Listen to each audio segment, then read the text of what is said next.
하나님의 은혜는 하나님께서 우리 인간들에게 주시는 거죠. 최초의 인간이 아담과 하와에게 주어졌던 은혜가 있고 복이 있는 것처럼, 그러나 저들의 범죄로 말미암아 그 은혜를 누리지 못하고 에덴으로부터 쫓겨나는, 하나님께로 감히 나아갈 수 없는 그러한 존재들이 되었지만, 그 후로 예수 그리스도의 십자가 은혜와 사랑을 또한 은혜로 베풀어 주셔서 그 죽은 영을 살려주시고 더 나아가 하나님의 자녀가 되는 권세까지 주시는 은혜가 하나님이 우리에게 주신 은혜입니다. 그것이 우리가 이 땅에 사는 동안에 믿음으로 소망으로 살아가는 그런 은혜죠. 믿음과 소망과 사랑까지 주신 그 은혜인데, 그 후로 또 주어지신 은혜가 이제 요한계시록에 계시되고 있는 건데, 궁극적으로 베푸시는 은혜는 하나님의 나라죠. 하나님 나라. 예수께서 요한복음 14장에서 말씀하시기를 내가 이제 먼저 가신다잖아요. 그리고 그곳에 거처가 예비되면 너희를 내가 영접하러 오겠다라는 말씀까지 하시는데, 우리를 위하여 예비된 하나님의 나라가 있다는 것, 이것을 예수님도 전하셨고 사도들을 통해서도 전하시면서, 사도 바울은 그 하늘 나라의 소망을 갖고 살았기 때문에 세상의 모든 것들을 다 자랑할 만한 것, 누릴 만한 것, 이 모든 것들을 다 배설물처럼 버렸다고까지 했잖아요. 왜? 은혜를 은혜로 알기 때문이다. 이 얘기는 여러분에게 아주 자주 드리는 말이잖아요. 하나님이 내게 베풀어 주신 바 그 은혜를 내가 은혜로 아는 것, 믿는 것, 감사하는 것, 이게 우리들이 누림이라고 그랬지 않았어요? 그런 누림 속에서 살아가요, 우리는. 그렇지만 이 세상에 있는 동안에는 마귀의, 사단의 회방과 그리고 박해, 핍박이 있다고 말이에요. 그래서 그 미혹이 있고, 그 사단의 미혹 때문에 또는 그 박해 때문에 고통을 당하고 그런 여러 가지 고난을 당하게 될 것에 대한, 이미 기록상 초대교회가 그랬고요.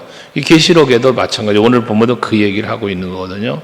그런 고난을 당한다는 거예요. 앞으로 당할 거라는 거예요. 마지막 때가 되면 더 그게 극심해질 거라는 것이거든요. 오늘 1절에 말하는 해를 입은 한 여자를 말하는데, 이 해를 입은 한 여자는 하나님의 은혜를 입은 교회를 말하는 거예요. 그래서 교회, 성경에서 말하는 여자는 교회, 그리고 그 여인이 해산한다는 그 해산하는 자녀들은 구원받은 성도, 교회를 통하여 복음을 듣고 그리고 구원받은 성도를 의미하는 거예요. 그래서 그러한 그 여자가 있는데, 2절에 보면 이제 거기 뭐 면류관도 쓰고 뭐 여자가 그랬잖아요. 앞에 7교회 소아시아 7교회를 예수님 말씀하시면서 교회가 받을 면류관을 이야기하시고 했지 않았어요? 그런 것들이죠. 우리 서강교회가 바로 마지막 때가 되어지면 하늘에서 예비되어 있는 면류관을 쓰는 교회가 되어야 되고 성도 여러분이 될 수 있기를 축복합니다. 그런데 그 여자가 2절에 보면 아이를 베어서 해산을 하게 되는데, 아파서 애쓰며 부르짖더라. 여인의 해산의 고통을 우리가 말하지 않아요? 그럼 이 여인이 겪는 이 해산의 고통은 결과적으로 무엇이냐? 한 영혼 한 영혼을 우리가 구원하는 것이 그렇게 쉽지 않다는 거예요. 여러분, 한 영혼을 구원하고 교회 하나를 세우는 일들이 초대교회에 얼마나 많은 고통과 압박이 있었습니까? 수많은 순교가 있었고요. 우리나라만 해도 그렇잖아. 우리나라 한국 교회사를 보아도 엄청난 핍박과 많은 순교와 이걸 통해서 교회들이 세워졌고, 그 세워진 교회들을 통하여 영혼이 구원받는 놀라운 역사가 일어나지 않았습니까? 복음이 들어올 때 순교자들의 죽음만이 아니라 그 복음을 받아들였던 그러한 사람들까지도 박해 속에서 그 신앙을 저버린 사람도 있고, 끝까지 믿음을 지키며 승리한 사람도 있고, 오늘도 우리는 믿음의 승리자들이 이 자리에 있는 거잖아요. 그것처럼 교회가 할 일은 해산의 고통을 겪는 마음으로 한 영혼을 구원하고 한 영혼을 살리는 일을 해야 될 것을 말씀해주고 있다는 것입니다. 그런 의미로 볼 때에 예수께서도 말씀하신 거 우리는 잘 알아야 됩니다. 마지막 마태복음 28장 19절 20절에도 마지막 지상 명령이라고 말하는 명령을 하나님께서 주시잖아요. 그래서 너희는 모든 족속으로 가서 제자를 삼고 아버지와 아들과 성령의 이름으로 세례를 주고, 이게 하나님께서 결과적으로 뭐 하는 거냐? 많은 영혼들을 구원하기 위해서 가라는 거예요. 가라. 내가 너와 함께 할 것이다 라는 약속과 더불어서요. 사도행전 1장 8절도 부활하신 예수께서 하늘로 들림받아 올라가시기 직전에 모여있는 제자들과 무리들에게 말씀하신 것, 오직 성령이 너에게 임하시면 너희가 권능을 받고, 그 다음이 뭡니까? 내 증인이 되라는 거예요. 예수님의 증인이 되라는 거예요. 그러니까 결과적으로는 우리가 구원받은 성도는, 세움받은 교회는 해야 할 일이 뭐라? 예수의 증인으로서 예수를 전하는 거예요. 복음을 전하는 거예요. 왜? 영혼 구원을 위하여, 하나님의 나라를 그럼으로 인하여 확장해 가기 위하여 인 것입니다. 그래서 다만 그것을 위해서 뭘 해야 되냐? 전도해야 된다는 거예요. 무슨? 예수님의 마음으로. 예수님의 마음이 무슨 마음인데? 십자가를 지시기까지 하면서 우리의 영을 살리신 분이에요. 그럼 우리들이 전도해야 되는 전도는, 우리는 전도를 이래서 못하고 저래서 못하고 못할 이유들을 찾으며 못한다 하잖아요. 근데 사실 성경이 우리에게 주는 교훈은 뭐냐? 생명을 조차도 아끼지 않고 해요. 뒤에도 그 말씀이 나오지만 그 생명조차도 아끼지 않고 그 복음을 전하고 그리스도의 몸된 교회를 지키는 이 순교적인 신앙을 말하거든요. 여러분의 마음속에 그것이 있어야 돼요. 예수께서 그런 말씀하셨죠. 하나님을 사랑함에 있어서는 마음을 다하고 뜻을 다하고 성품을 다하고 목숨을 다하여 사랑하라고 하시고서는 이웃을 향한 사랑에 대해서는 간단하게 말을 하셨어요. 내가 너희를 사랑한 것 같이라고. 내가 너희를 사랑한 것 같이 너희도 사랑을 하래요. 또 다른 곳에서는 네가 네 몸을 사랑하는 것처럼 네 몸과 같이 사랑을 하라는 말씀도 해요. 거짓된 사랑하지 말라는 거예요. 진실한 사랑하라는 거고요. 자기 헌신, 자기 희생을 위한 사랑을 하라는 것이거든요. 여러분, 우리는 한 영혼을 위한 사랑, 한 영혼의 구원을 위한 우리들의 애씀은 여인이 어린 아이를 낳는 것 같은 해산의 고통과 수고로 이루어져야 한다. 그런 마음으로 나는 것이고요. 그러면서 3절에 보면 하늘에 또 다른 이적을 보이는데 한 큰 붉은 용이 있어서 머리가 뿔이요 여러 가지 7관까지 있다고 그래요. 그런데 여기서 말하는 큰 붉은 용은 교회를 핍박하는 마귀의 세력을 말하는 거예요. 악의 세력을 말하는 거예요. 이 붉은 용은. 이 악의 세력이 와서 교회를 핍박하는데 어떤 핍박을 하는가? 4절에 그 내용을 말하는데요. 그 꼬리가 하늘의 별 3분의 1을 끌어내다가 땅에 던지더라 하면서 용이 해산하려는 여자 앞에서 그가 해산하면 그 아이를 삼키고자 하더니라고 해요. 이게 뭐냐? 앞에서 말했죠. 여자는 뭐한다? 해산하는 고통을 가지고 있다 그랬잖아. 이 고통은 무슨 고통? 한 영혼을 구원하는. 여러분, 우리가 한 사람 한 사람 전도하는 이런 걸 의미한다고 말이에요. 그런데 이 사탄은 무슨 일을 하느냐? 그렇게 해산의 고통을 겪고 아이를 낳으면 아이를 출산하자마자 이 아이를 죽이는 일을 하는 게 바로 마귀라는 거예요. 사단이 그런 일을 한다는 거예요. 그러니까 여러분, 우리가 전도를 하는 것도 굉장히 중요한데요. 우리가 전도해서 온 이 성도들, 새가족이라고 우리가 말하는 그러한 성도들을 잘 마귀에게 뺏기지 않도록 지킬 수 있는 우리들이 되어야 해요. 돌보는 일이죠. 영적으로 돌보는 거예요. 그를 위해서 기도 많이 해야 되고요. 그를 잘 인도로 해주고 이끌어 줘야 되는 거예요. 그것이 교회가 해야 할 일이라는 거예요. 이렇게 마귀는 죽이려고만 하는 거예요. 여러분, 성경에서도 구약에서 모세가 태어날 때도 그랬고 예수님 시대도 그랬지 않았어요? 이 악의 세력은 왜 죽이려고 합니까? 모세를 태어날 때는 왜 죽이려고? 유태인이 막 번성을 하니까 이거 이대로 두었다간 애굽의 왕의 입장에서는 이거 우리가 쟤네들한테 오히려 점령을 당할 것 같은 두려움이 있는 거예요. 그러니까 남자아이를 태어나고는 다 죽이라는 거예요. 모세가 태어날 때 그런 상태였단 말이에요. 마귀가 하는 일이에요. 번성과 또는 하나님 나라 확장을 방해하는, 이게 마귀가 하는 일이단 말이에요. 예수님 태어날 때도 마찬가지 아닙니까? 당시 헤롯 왕이 메시아가 오셨다는 이 말을 듣고 이게 뭐야? 자기 자리가 위태해지고 자기의 어떤 권위가 무너질 만한 일이 벌어지니까 그걸 대적하는 거 아니에요? 죽이는 거려고 했던 거 아닙니까?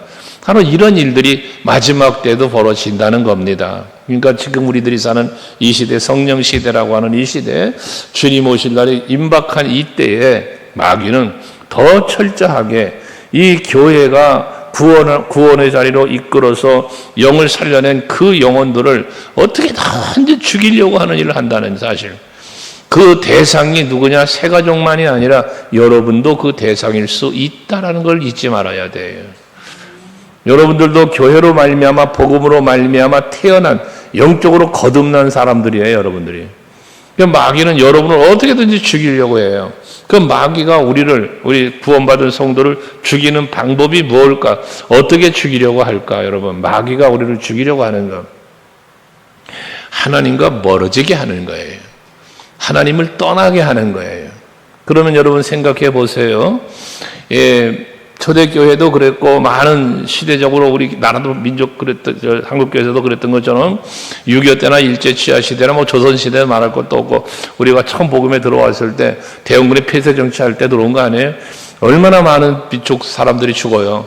그런데 오늘날은 어떻게 사람들이 어떻게 하나님과 멀어지고 하나님을 떠나게 하는가? 그땐 박해였어요. 핍박이었어요. 칼을 휘두르고 총칼을 들이대고 그러는 거였어요. 그렇지만 그때도 그 목숨을 걸고도 믿음을 지켰던 그러한 분들이 우리 조상들 중에 있어서 우리 앞서가신 우리 믿음의 선진들이 있어서 우리 한국교회가 지금까지 이렇게 존재하는 건 아니에요. 근데 지금 이 시대는요. 그런 박해가 있죠. 모이지 않는 박해가 있고요. 여러분 정말 안타까운 일인데요. 여러분 아시나요?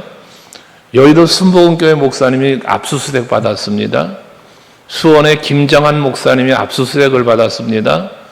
명성교회의 김삼환 목사님이 압수수색을 받습니다.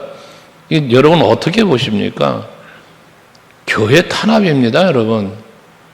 종교에 대한 탄압이 지금 하고 있다는 사실을 여러분 알고 계시기나 합니까? 이게 안타까운 현실이에요. 이게 뭐예요? 마지막 시대에 일어나는 박해예요. 근데 교회가 잠잠합니다. 지금 교회가 잠잠해요. 여러분 이건 정말 심각한 일이에요. 거기에다가 지금 이런저런 정책이 그만하랍니다. 어쨌건 이게 보이지 않는 세력들에 의한 교회 밖에 코로나 때 여러분 어땠습니까? 교회가 코로나 발상지였습니까? 아니잖아요. 교회 와서 예배드려서 코로나가 번졌어요? 여러분 지하철도 엄청나게 사람 몇 천 다녔고요. 발상지라면 그런 데가 발상지죠. 어떻게 교회가 발상지입니까? 우리 교회만 봐도 철저히 방역했고 마스크 쓰고 거리두기 하고 이래가면서 예배를 드리고 했지 않았습니까? 우리 교회에서 코로나 발생자가 나왔어요? 밖에서 걸려서 온 사람은 있었지 교회 안에서는 발생 없었어요. 이런 것처럼 교회가 예배를 방해받고 여러분 교회가 교회다운 교회로서 살아갈 지금 여러분 밖에 붙여놓은 것들 보시지만 성차별 또는 이런 차별금지법 이거 전부 복음을 전하는데 진리를 전하는데 걸돌되는 법이에요. 아시기나 합니까? 이런 부분들에 대해서 이건 어떻게 성경을 보는 우리 입장에서는 이게 마지막 시대에 성경이 예언한 내용들이 지금 일어나고 있는 것이다. 그래서 성도들로 하여금 교회와 멀어지게 만들고 하나님과 멀어지게 만드는 거예요. 이런 박해적인 요소가 있고 또 하나는 미혹의 영이에요. 세상의 즐거움, 세상의 쾌락, 세상의 누림, 육체적인 즐거움을 찾아가게 만드는 거예요. 그러니까 모든 염려와 근심 속에 빠뜨리는데 그 염려와 근심이 무슨 근심이냐? 육체적 근심인 거예요. 세상의 삶의 근심인 거예요. 우리가 하나님의 나라를 바라보고 살지 못하게 하는 거예요. 하나님의 나라를 바라보지 못하게 한다고 자꾸 세상 것을 바라보게 한단 말이에요. 사람 보게 하고 환경 보게 하고 뭔가 더 세상의 즐거움과 이런 것 욕심을 갖게 하고 그 찾아가게 하는 거예요. 최초 인간인 아담과 하와에게 찾아온 마귀가 한 일이에요. 하나님 바라보며 주신 것 감사하며 평안한 중에 즐거워하며 살아야 할 이 하와가 왜 먹지 않아도 살만한 그 선악과에 대한 욕심을 품으며 그걸 먹는가? 이게 마귀의 미혹에 넘어간 거거든요. 여러분, 이 시대도 동일한 마귀의 그런 미혹이 있다는 사실을 잊으면 안 돼요. 그러니까 마귀가 태어나는 아이들을 다 집어 삼키려고 한다고 할 때 그 교회의 부흥을 가로막는 거요. 교회의 소멸을 이루고자 하는 거다, 그 말이거든요. 마귀는 여러 가지 방법으로 그렇게 해요. 우리 서강교회도 어떻게든지 마귀는 이 교회를 무너뜨리고자 해요. 예배가 못 드려지게 하고요. 성도들의 헌신이 무너지게 하고요. 할 수 없게 만들고요. 이러는 게 마귀가 하는 일이에요. 그런 미혹에 넘어가지 말아야 되는 거예요. 그런데 5절에 어떤 일이 벌어집니까? 여자가 아들을 낳으니, 지금 태어나면 다 죽이는 시대예요. 근데 여자가 아들을 낳았어요. 이는 장차 철장으로 만국을 다스릴 남자나 그 아이를 하나님 앞과 그 보좌 앞으로 올려가더라. 예수님의 탄생을 말하는 거예요. 태어나자마자 죽는 시대에 태어났잖아. 예수님이 아까 말한 것처럼요. 헤롯 왕의 명령에 의해서 태어나면 죽이는 거예요. 근데 하나님께서는 그렇게 죽게 만들질 않아요. 여러분 내가 하는 말이잖아요. 사명자는 죽지 않는다. 하나님이 살려요. 모세 살리는 거 보세요. 기가 막히게 살리잖아요. 산파들의 마음을, 하나님을 두려워하는 마음을 주어 살리게 하시고 바로의 공주를 통하여 여러분 살리시고, 이 살리시는 역사를 보잖아요. 마지막 때도 그런 거예요. 여러분, 우리 서강교회와 우리 성도 여러분들은 이 마지막 때에 하나님이 살리시는 자리를 찾아 나가는 우리들이 되어야 돼요. 마귀의 미혹에 빠져 죽는 자리, 사망의 자리, 그 자리를 찾아가는 게 아니라, 따라가는 게 아니라 새 생명의 역사가 있는 자리, 그 자리가 어디겠습니까? 하나님께로 가까이 나아가는 자리죠. 예수와 동행하는 삶의 자리죠. 그게 은혜의 자리 아니겠습니까? 어쨌든 메시아가 예수 그리스도의 탄생과 그리고 이제 부활 승천하심에 대한 하느님 앞과 그 보좌 올라가더라고 했으니까요. 그렇게 이 역사를 이루어 가셨던 것을 이야기하는 거예요. 그러면서 6절에도 보니까 그 여자가 광야로 도망을 갔답니다. 거기에서 1260일 동안 그를 양육하기 위하여 하나님께서 예비하신 것이 있더래요. 여러분, 여자가 핍박을 피해서 도망을 갔어. 도망가는데 그 도망간 것이 뭐냐? 하나님께서 예비하신 것이라는 거예요. 무슨 말입니까? 교회는 사라질 수 없어. 없어질 수 없어. 망할 수 없어. 하나님이 보호하고 하나님이 지키시는 거예요. 왜? 예수 그리스도의 몸인데. 교회는 예수 그리스도이신데 어떻게 세상이 그 교회를 무너뜨리며 죽일 수 있습니까? 초대부터 시작해서 역사 속에 수많은 박해와 불을 지르고, 우리나라 그렇잖아. 불 지르고 죽이고, 그렇다고 교회가 소멸됐습니까? 소멸되기는커녕 더 퍼졌어요. 더 성장해 나갔습니다. 전 세계가 지금 복음화되어 가고 있지 않습니까? 그러니 이게 하나님이 지키시고 보호하시는 은혜의 모습이라고 말할 수밖에 없어요. 이처럼 교회는 하나님이 지켜주신다. 하나님께 구원받은 성도, 교회의 머리 되신 예수를 중심으로 지체된 여러분은 하나님이 지켜주셔요. 어떤 핍박이 와도 하나님이 지켜주시는 줄로 믿으시길 바랍니다. 그 누구도 우리를 해할 수가 없습니다. 그러면서 또 마지막에 때에 일어난 하늘의 전쟁이 일어난다고 하잖아요. 이 하늘의 전쟁은 미가엘과 그의 사자들이 용과 더불어 싸운다. 여러분, 미가엘은 천사를, 성경에서 말하는 천사를 두 천사를 말하잖아요. 미가엘과 가브리엘을요.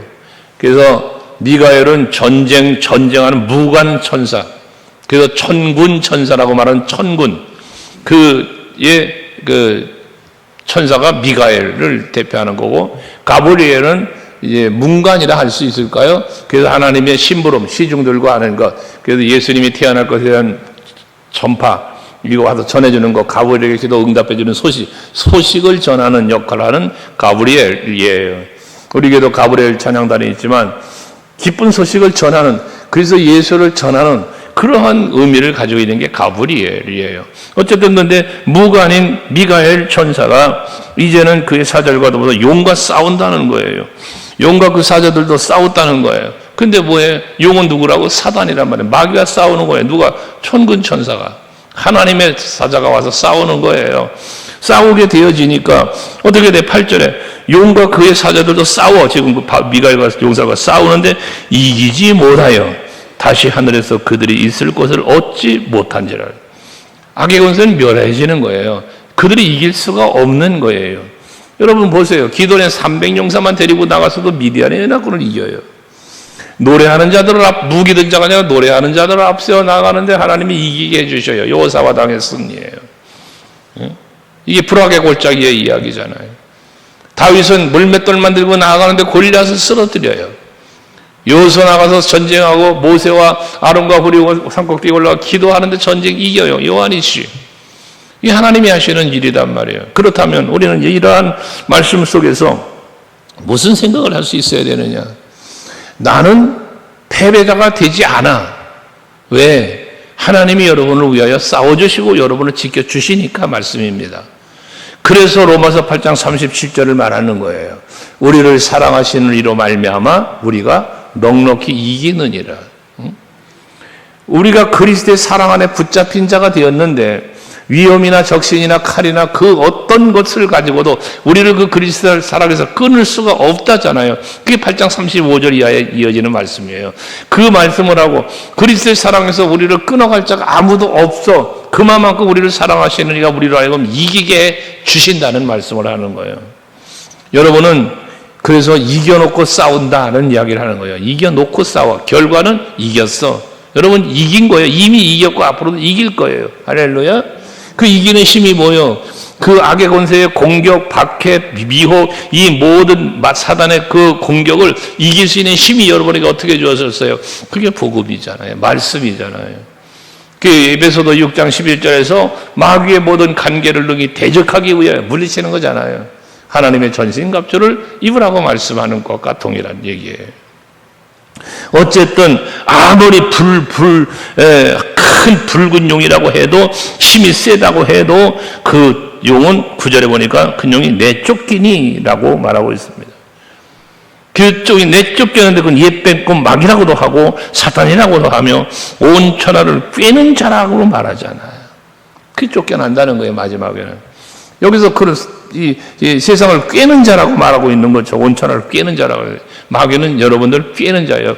미혹하는 자다 그 말이에요. 그래서 시편 1편 1절에 복 있는 사람은 악인의 꾀를 따르지 아니하며 하는 거예요. 마귀는 여러분 와서 유혹한단 말이에요. 꿰요. 여러 가지 모습으로 꿰요. 여러분을 꿰는다고요. 그 꾀에 넘어가지 않는 여러분 되셔야 한다는 거죠. 넘어가지 않도록 이건 마귀의 미혹이구나를 하나님은 깨닫게 하시는 거예요. 어떻게 깨달아? 말씀으로. 그러니까 아무리 미혹해도 난 너 못 따라가. 난 하나님이 계셔. 난 예수가 있어. 난 말씀이 있어. 난 말씀대로 살아가야지. 왜 너를 왜 따라가니? 안 따라갈 수 있는 여러분이 되셔야 된다고 말이에요. 이 세상을 유혹하는 이러한 사단이 결국 내쫓겨났다는 이야기고요. 그러면서 10절에 이제 우리 하나님의 구원과 능력과 나라와 또 그의 그리스도의 권세가 나타났으니 우리 형제들을 참사하던 자 곧 우리 하나님 앞에서 밤낮 참사하던 자 쫓겨났다. 즉 예수 이름의 권세와 하나님의 은혜로 우리는 모든 악의 권세를 이길 수 있다는 것이잖아요. 그래서 우리를 사랑하시는 이로 말미암아 이긴다는 것처럼 그리스도 예수로 말미암아 이김을 주시는 하나님께 감사한다. 여러분 이길 수 있는 비결은 예수의 이름으로 이기는 거예요. 그래서 그 이름을 든든히 붙잡아야 돼요. 십자가 단단히 붙잡아야 돼요. 하늘 소망 간절하게 붙잡아야 돼요. 스데반 집사님 돌에 맞아 죽었잖아요. 그런데 그 얼굴이 천사 같대요. 어떻게 그럴 수 있습니까? 하늘의 소망 때문에 그런 거예요. 여러분에게 하늘의 소망이 있어야 돼요. 그래서 세상에선 지금 내가 참 비록 초라하고 부족하고 약하고 빈궁하고 막 그런다 할지라도요, 여러분은 하나님의 자녀요. 아멘 되시나요? 제가 간혹 암행어사 얘기를 가끔 하잖아요. 여러분 암행어사는 임금이 준 마패라는 게 있어요. 숨어서 그를 보호하기 위해 쫓아다니는 병졸들이 항상 주변에 있어요. 그러면 원님이 호통을 치매 난리를 쳐도 그 사람이 두렵겠어요? 지켜보는 거지. 너 언제까지 까불래? 그러다가 마패만 들어 한번 쫙 하면 소리만 외쳐내면 어디선가 튀어나오는 그런 마징가 제트처럼, 우리 어릴 때 참 마징가 제트 얘기 많이 했는데 그렇게 하나님의 천사들이 나와서 지켜주는 거예요. 여러분 곁에도 여러분을 지키는 수호의 천사들이 항상 있다는 사실을 잊지 말아요, 여러분. 이게 담대하란 말이요. 엘리사가 도단성에 있을 때에 아람 왕이 그를 죽이려고 얼마나 그렇습니까? 근데 죽일 수 없었잖아요. 성을 와서 에워싸고 난리를 쳐보았지만 그 엘리사의 종은 두려워 떨며 주여 큰일 났습니다. 어찌하면 좋겠습니까? 그 보이한 병졸들을 보고 와서 호들갑을 떨었대도 엘리사는 여유로워요. 두렵질 않아요. 종은 두려워요. 그러나 엘리사는 안 두려워요. 그러면서 그에게 말하기를 두려워하지 말아라. 우리가 함께 한 자가 저들보다도 많다. 이런 말을 해요. 근데 종의 눈에 안 보이는데 그러니까 엘리사가 기도하잖아요. 여호와여, 저의 눈을 열어서 좀 볼 수 있게 해주세요. 했더니 그 눈을 여니 하늘에 불말과 불수레가 가득하더랍니다. 전쟁은 승리했고요. 그러면 엘리사를 도우시려고 불말과 불수레를 가득하게 해주시고 지켜주셨던 하나님께서 오늘 이 시대를 살고 있는 여러분들에게는 불말과 불수레를 보내어 여러분 후회하지 않을까요? 여러분 그런 그림을 한번 그려봐요. 그러니까 육신의 눈을 뜨면 안 보이는 불말과 불수레가 눈을 갖고 아버지 하고 찾으면 불말과 불수레가 가득하고 천군 천사가 와서 나팔을 불며 찬송하며 여러분 함께 나랑 하나님께 찬송하자고 그러는 모습이 안 보이더냐고 말이에요. 전 전도사 시절에 우리 집사님 한 분께서 했던 말씀이 저는 생각이 나요. 그 당시 이제 우리 찬양단처럼 이제 찬양 인도를 하고 그럴 때인데 그분이 한번 그런 얘기를 하셨어요.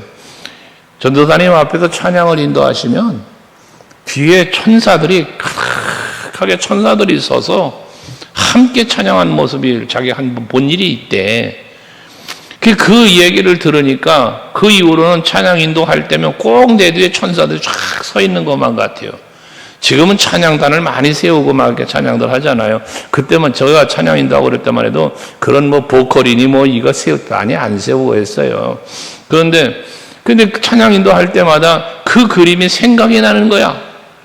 하나님의 천사가 와서 우리의 찬양을 기쁘게 받으시면서 함께 우리를 도우며 찬양케 한다는 그 생각이 찬양을 할 때면 인도할 때면 늘 그 마음에 뭔가랄까 그 희열, 기쁨 막 이런 게 있는 거예요. 우리 여러분들에게도 하나님의 보호하시는 놀라운 은혜가 항상 함께 있다는 사실을 잊지 마시라는 거예요. 그러니까 큰 용이 아무리 와서 붉은 용이 와서 난리 쳐도요 다 쫓겨날 수밖에 없어요. 저들은 와서 미혹을 하고 참소하고 그러는 사탄인데 하나님의 예수 그리스도의 이름의 권세 앞에 다 쫓겨났다는 거잖아요. 그러면서 11절 또 우리 형제들이 어린 양의 피와 자기들의 증언하는 말씀으로써 그를 이겼다라고 말씀을 합니다. 여러분 그리스도 예수의 보혈의 능력으로 이길 뿐만 아니라 이거는 예수님의 보혈로 예수님의 승리요.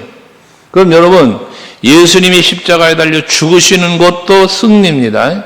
악의 권세의 공격과 위협을 굴복하지 않고 십자가의 길을 가신 거니까 그 십자가를 지고 죽으셨다는 것도 승리요. 여러분 죽음이 실패가 아니에요. 순교자들이 순교당하는 거 죽었으니까 졌어요? 아니에요. 그 세상의 그 박해와 위협을 두려워하지 않고 죽음의 길을 담대히 갈 수 있었던 것 이게 승리예요. 그럼 오늘 우리들의 승리는 무엇이 승리냐? 예수님은 보혈의 능력으로 승리하셨어요. 십자가 보혈로 승리하신 거야. 그러면 우리는 그 보혈을 믿는 믿음으로 승리하는 거예요. 그래서 말하는 거예요. 여러분 예수 어린 양의 피와 자기들이 증언하는 말씀으로 그들을 이겼다잖아요. 여러분이 증언하는 말씀이 뭔데? 예수의 증인이요. 예수님 우리 위해 십자가 죽으신 분이야. 그지만 부활하셨어. 그분의 보혈로 나는 구원받아서 나도 죽은 자 가운데 다시 살아난 사람이야. 나는 그래서 하나님의 자녀야. 나는 이 땅의 삶이 전부가 아니라 끝이 아니라 영원한 하나님의 나라가 나를 위하여 준비되어 있어. 난 그 나라를 갈 거야. 거기 면류관도 있어. 이런 믿음, 이것이 소망이 되는 거고요. 그러니까 우리는 예수님 덕분에 행복해지니 마귀가 와서 아무리 미혹을 해도 한 길로 왔던 마귀가 7길로 도망갈 수밖에 없어요. 얘는 건드려봐야 소용없어. 여러분 언제가 그 얘기했죠? 마귀가 포기하는 사람. 우리 성황교회 성도 여러분들은 그런 분들 되시길 바랍니다. 마귀가 찾아는 왔어. 미혹도 해, 공격도 해. 그런데 안 넘어와. 마귀가 볼 때 안 넘어와. 이렇게 꼬셔도 안 넘어와. 저렇게 공격을 해도 안 넘어와. 괴롭혀도 안 넘어와. 나중에 마귀가 내가 너를 꼬시느니 다른 놈 꼬시러 가겠다고 포기하고 가는. 이게 얼마나 할렐루야입니까? 그래야만 되는데 그게 아니라 찾아와서 문 두드리기 전에 홀랑홀랑 문 열어주고, 그러고 마귀와 더불어 먹으며 마귀와 더불어 누리며 이러는 삶을 사니 이게 세상 사람이지. 염려 갖고 찾아오는 마귀 얼렁 오세요 하고 염려 근심하고 앉아있고, 원망 불평 갖고 찾아오는 마귀 어서 오세요 하고 원망 불평하고 앉아있고. 여러분, 그게 뭡니까? 그게 무슨 그리스도인입니까? 누림이라는 게 없다니까. 누림. 여러분, 누리는 게 승리요, 감사가 이기는 거요. 할렐루야. 이게 믿음의 사람이지. 죽여. 그게 뒤에 그 말을 하는 거예요, 여러분. 11절 마지막 부분에 보면 뭐라고, 그 말씀으로 이겼대잖아. 그러면서 그들은 죽기까지 자기들의 생명을 아끼지 아니했대요. 죽기까지 자기 생명을 아끼지 않았다. 이게 뭐 죽음도 두려워하지 않았다는 거야. 여기 아끼지 않았다는 말은 사랑하지 않았다는 말로도 해석을 하는 단어예요, 이게. 근데 자기 생명 사랑하지 않았어. 누구 사랑했어? 하나님 사랑했어. 예수 사랑했어. 교회를 사랑했어요. 여러분, 사도 바울이 사도행전 20장 24절의 고백이 수없이 우리가 묵상하는 말씀 아니에요? 그게 그 고백이에요.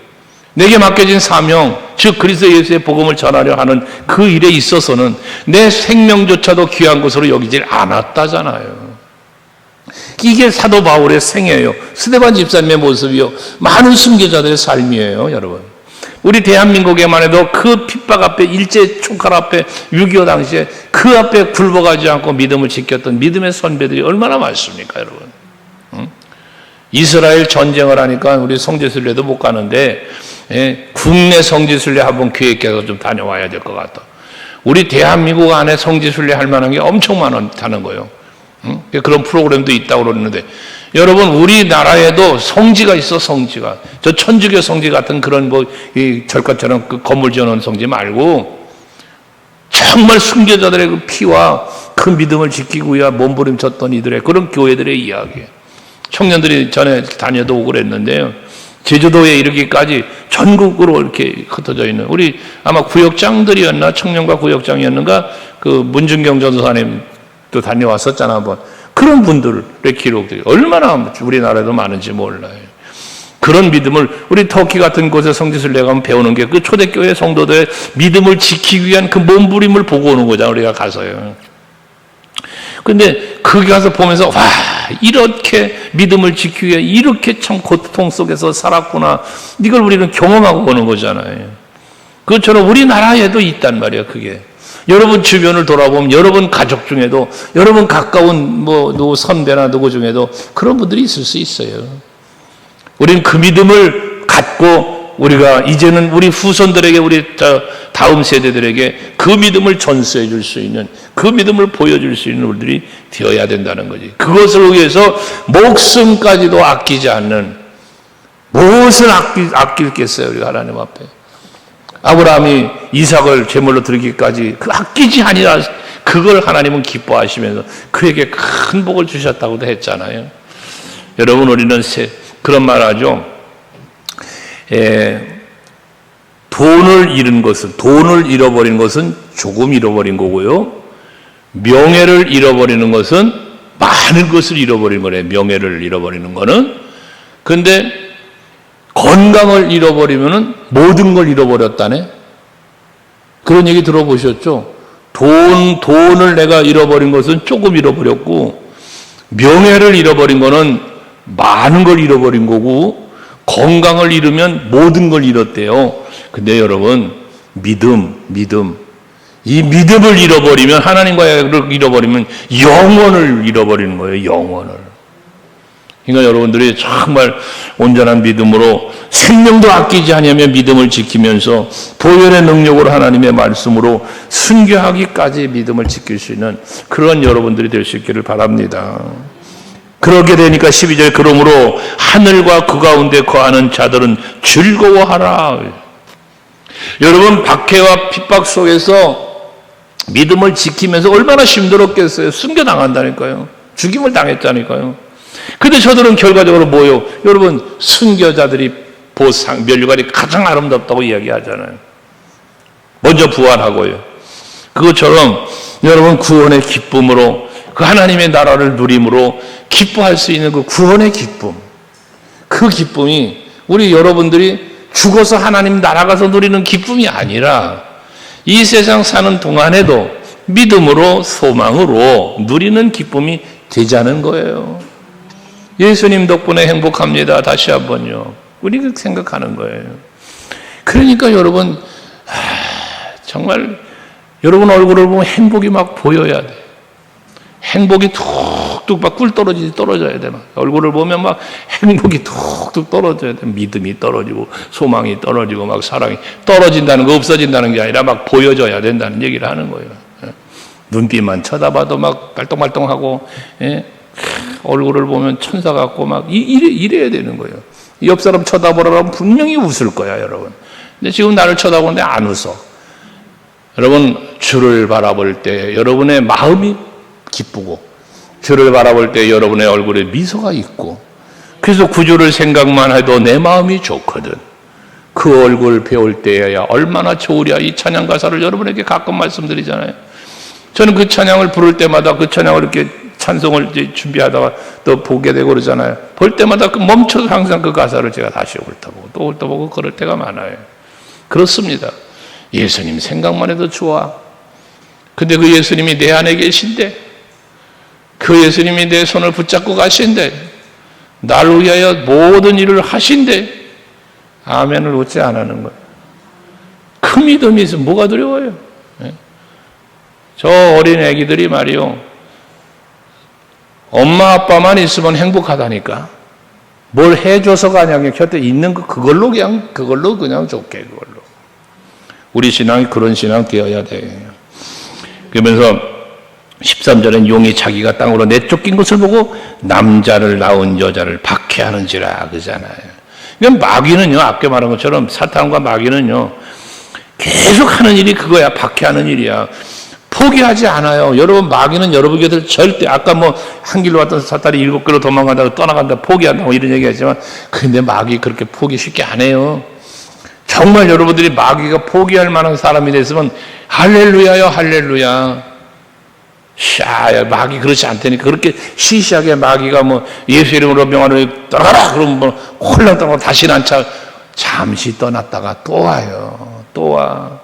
오죽하면 그 아벨을 죽인 가인에게 하나님께서 뭐라 말씀합니까? 야 가인아, 너 문 앞에서 죄가 엎드려 있대. 죄가 문 앞에 엎드려 있대. 그러면서 너는 죄를 다스리는 자가 되어라 라고 말씀을 하잖아요.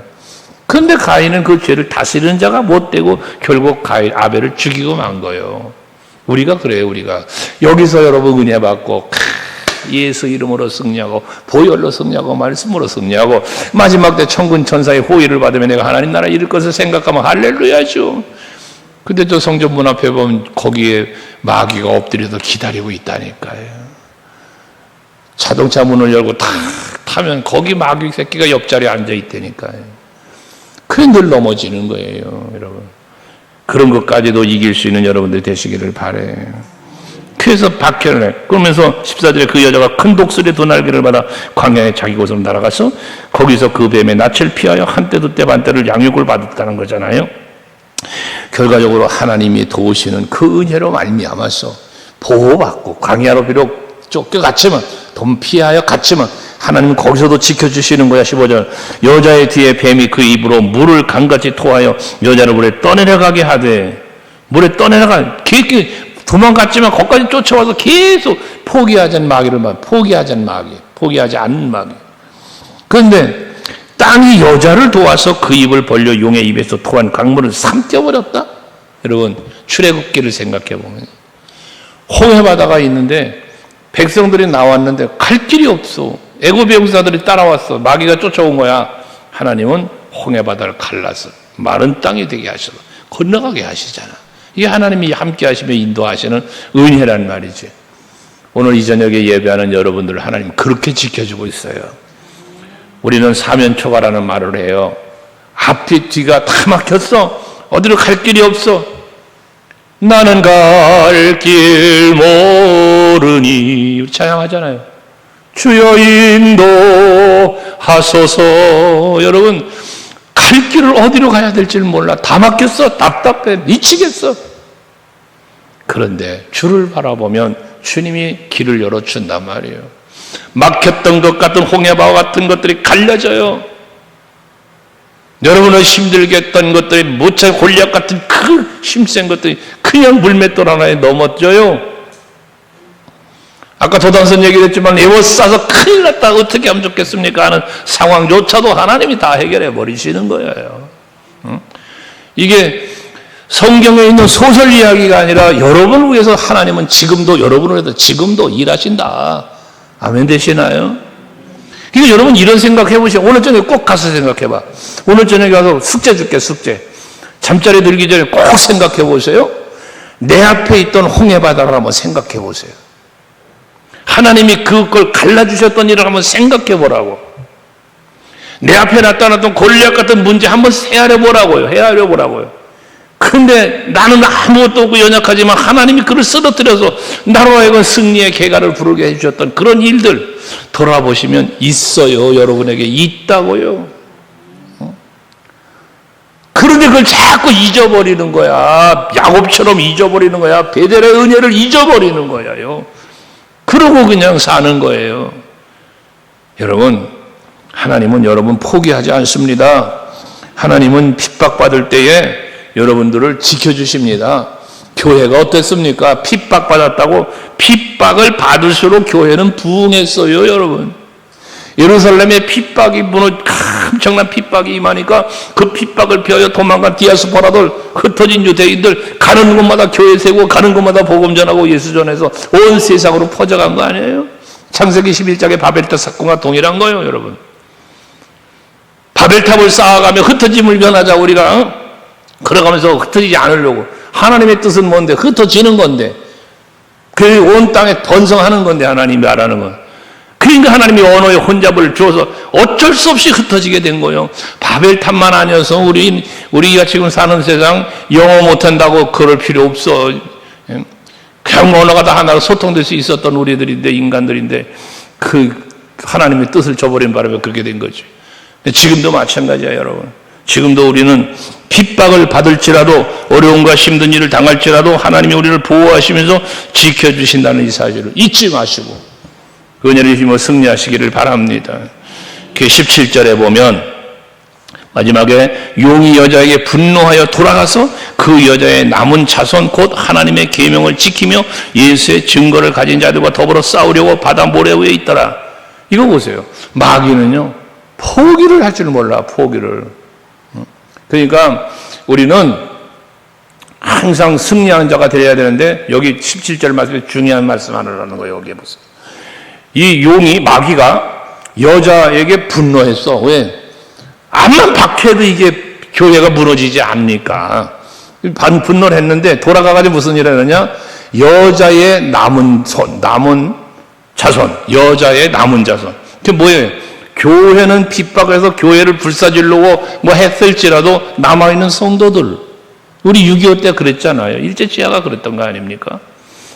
저 어디 영상을 통해서 봤던 참 잔인한 영상을 제가 보고 참 그 보내준 목사님한테 뭐라고 그랬는데 그게 트라우마처럼 막 머릿속에 한동안 남아 있었어요, 제가. 근데 지금도 얘기하니까 또 마음이 그런데 어쨌건 그 순교당하는 사람들 그렇게 불타 죽고 막 이랬던 거 아닙니까?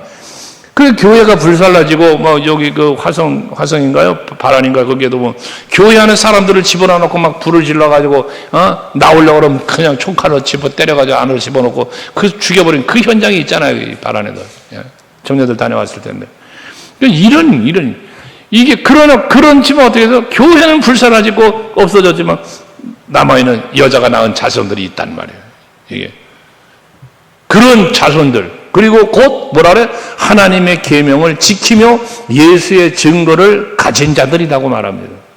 이 사람들은 안 죽는 거예요. 그러니까 하나님의 계명을 지키며 예수의 증거를 가진 사람들.